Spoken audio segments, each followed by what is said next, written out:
আপনারা শুনছেন secret diaries, যেখানে প্রতিটি গল্প একটা নতুন কাহিনী বলে। প্রতিটি শব্দে আছে আতঙ্ক, আর প্রতিটি গল্পে আছে আপনার রাতের ঘুম কেড়ে নেওয়ার ক্ষমতা। সাহস করে শুনতে পারবেন তো? তাহলে চলুন শুরু করা যাক আজকের নতুন এপিসোড। আজকের ঘটনাটা হচ্ছে কলকাতা হাইকোর্টকে ঘিরে। আমাদের প্রত্যেকের কাছেই এই জায়গাটা খুবই চেনা। কলকাতার বুকের মাঝখানে দাঁড়িয়ে আছে বিশাল প্রাসাদোপম এক ভবন, কলকাতা হাইকোর্ট। দিনে এর ভেতরে চলাফেরা করে হাজারো আইনজীবী, বিচারক, কর্মচারী আর মামলার জন্য আসা মানুষ। কিন্তু রাত নামলেই এই ভবন যেন একেবারে পাল্টে যায়। দিনের কোলাহল ফুরিয়ে যায়, নিস্তব্ধতার চাদরে ঢাকা পড়ে যায় সেই করিডোর আর সিঁড়িঘর। শুধু রাত জাগা প্রহরীরা আর কয়েকজন দেরি করে কর্মচারী টের পান এই বাড়ি একেবারেই ফাঁকা থাকে না। শোনা যায় এখানে নাকি ঘুরে বেড়ায় এক মস্তকহীন মহিলার আত্মা। পায়ের নুপুরের ঝনঝন আওয়াজে তার আগমন টের পাওয়া যায়। কল্পনা নয়, এমনটাই বলেছেন বহু কর্মচারী, এমনকি পুলিশের লোকজনও। প্রথম ঘটনা, মস্তকহীন নারী নিস্তার রাউতের গল্প। এক শীতের রাত, দুই কর্মচারী মনমোহন ঘোষাল আর বজাহারি পাইটান্ডি দেরি করে কাজ করছিলেন। মনমোহন এক লম্বা অন্ধকার করিডোর ধরে বাথরুমের দিকে যাচ্ছিলেন। হঠাৎই তিনি শুনতে পেলেন ঝনঝন করে নূপুরের মৃদু শব্দ। শব্দটা আসছে তার দিকেই। ভয়ে বুক কাঁপতে লাগল। তারপরেই তিনি দেখলেন একজন নারী তার দিকে ধেয়ে আসছে। লম্বা অবয়ব, শাড়ি পরা, কিন্তু এ কি, মাথাটা যে নেই। ভয়ে মনমোহন অজ্ঞান হয়ে পড়লেন।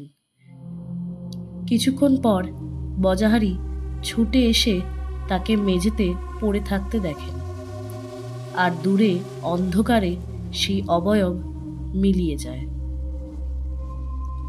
লোককথায় বলা হয় ওই নারী ছিলেন নিস্তার রাউত।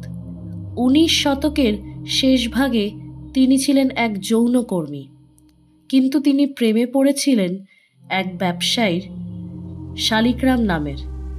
সে ছিল এক হীরের ব্যবসায়ী।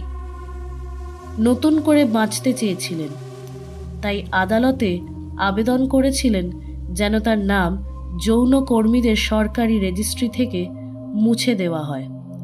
কিন্তু সেই আবেদন মেনে নেওয়া হয়নি, বরং শত্রুরা তার প্রেমিককে ফাঁসিয়ে দিল।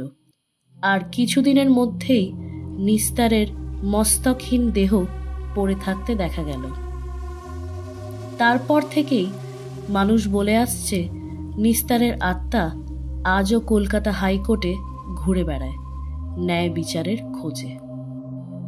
দ্বিতীয় ঘটনা, এটা কিন্তু একমাত্র ভৌতিক ঘটনা নয় হাইকোর্টকে ঘিরে।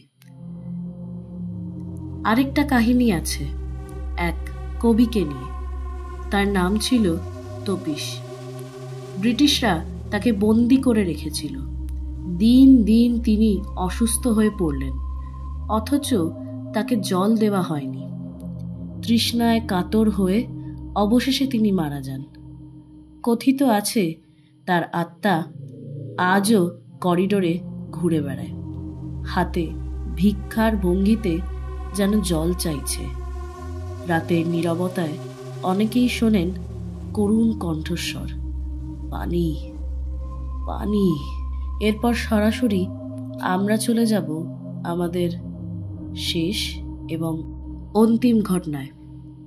হ্যাঁ, আজকে আমার গলাটা একটু ঠিক শোনাবে না, কারণ আমি কিছুদিন ধরে একটু অসুস্থ ছিলাম। জ্বর সর্দি কাশিতে ভুগছিলাম, তাই জন্য গলাটা একটু বসে গেছে। তবু যতটা সম্ভব হচ্ছে আমি সেরকমভাবেই বলছি। তৃতীয় ঘটনা, কোর্টরুম নাম্বার 11, মৃত্যুদণ্ডের অশান্ত আত্মারা। সবচেয়ে ভয়ঙ্কর জায়গা হলো কোর্টরুম নাম্বার 11। ব্রিটিশ আমলে এখানেই দেওয়া হতো মৃত্যুদণ্ড। শোনা যায় ওই ঘরে এখনো অস্থির আত্মারা ঘুরে বেড়ায়। অনেক গার্ড বলেছেন তারা ছায়ামূর্তি দেখেছেন, কখনো আসামির মতো, কখনো বিচারকের মতো। পুলিশ নাকি একবার টহল দিতে গিয়ে দেখেছিলেন দরজার সামনে বসে আছে এক আসামির ছায়া। এত ভয় পেয়েছিলেন যে বর্ণনা করার মতো সাহস পাননি। আরেকবার এক গার্ডের অভিজ্ঞতা, বিচারক যিনি রায় দিতে পারেননি তাকে নিয়ে। কিছু বছর আগে এক গার্ড রাতের ডিউটিতে ছিলেন। তার কাজ ছিল পুরনো আর্কাইভ ফ্লোরে টহল দেওয়া। হঠাৎই তিনি শুনলেন টক টক টক, যেন বিচারক কাঠের হাতুড়ি দিয়ে টেবিলে আঘাত করছেন। তারপর গম্ভীর কণ্ঠে শোনা গেল, অবজেকশন ওভাররুলড।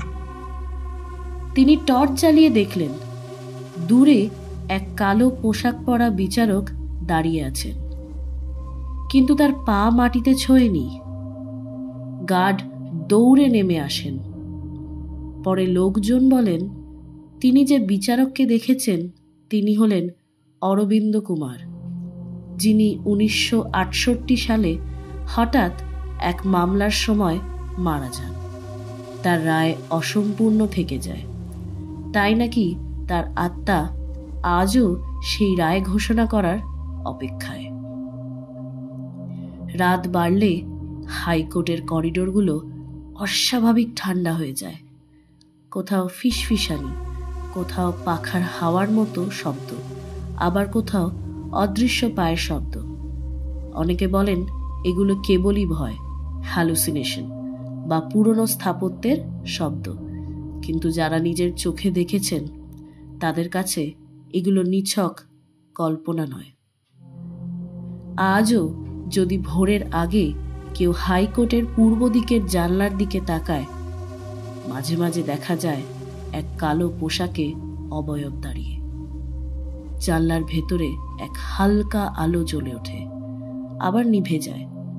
কেউ বলেন এটা নিছক ছায়ার খেলা, আবার কেউ বলেন এটা সেই অপূর্ণ রায় যা আজও ঘোষণা হয়নি। হাইকোর্ট কেবল আদালত নয়, এ যেন অতীতের অন্যায় আর অবিচারের প্রতীক। আর তাই এই প্রাচীন অট্টালিকায় ভূতের গল্প নিছক গুজব নয়, তা সবই সত্যি ঘটনা যা ঘটে গেছে বহু মানুষের সাথে, আর এখনো যা ঘটছে। তো আজকের ঘটনা ছিল এই অবধি। যদি আজকের গল্প ভালো লেগে থাকে তাহলে অবশ্যই লাইক, কমেন্ট, শেয়ার, সাবস্ক্রাইব করবেন। আর হ্যাঁ, বেল আইকনে কিন্তু ক্লিক করতে ভুলবেন না, কারণ এরকম গল্প, এরকম ঘটনা আরও আসতে চলেছে খুব শিগগিরই আমাদের চ্যানেলে। তো ততক্ষণ শুনতে থাকুন, দেখতে থাকুন। শুভরাত্রি।